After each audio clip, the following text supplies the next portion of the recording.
Our organization is quite personal to me. I'm somebody who grew my family through assisted reproductive technology. And today we are an organization that is helping people on their path to parenthood in three major ways: through financial assistance, emotional support, and education. When I first got introduced to JFF, I was sitting on the Innovation Fund for the Jewish Federation of Greater Atlanta, and we were just blown away from not only the organization, but then also just understanding and realizing that the need is out there. Of course, when we first heard about it, and it was sort of, hey, great concept, great idea, let's continue to support it. And then fast forward a number of years down the road, we ended up becoming, obviously, grant recipients. So fertility treatments are really, really expensive. And insurance coverage doesn't necessarily operate in the same way that it might for other procedures. What we do is we come in and we provide financial assistance. Emotional support and education is equally as important. Sorry that you're part of this pretty crappy club. We are here to support you and help you through this journey. What I had discovered was, of course, the financial burden that IVF treatments can put on a couple. And there were so many other resources that the Jewish Fertility Foundation offered that I thought were equally just as important. And one of them was getting assigned a fertility buddy. So someone who had went through a similar experience that I did and being able to have someone to talk to about it. And Alana was just at the helm of it all. She creates a community of people who find themselves dealing with issues that they might never have expected. They need to be educated, but they also need support. So there was a couple, the wife was not Jewish. She was a little nervous to reach out to us.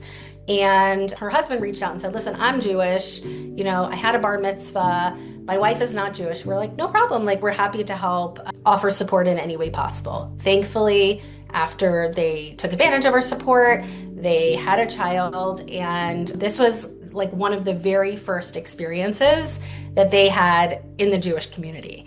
And we provided an awesome Jewish experience. They left with a baby, and we were able to pass them along to PJ Library. And what was really interesting is that they moved from Randomville to right next to the JCC to be able to send their kids to Jewish day school. And what's even crazier is years later, I'm getting text messages can you look at my challah and tell me what did I do wrong? And the mother of the son is a donor of ours.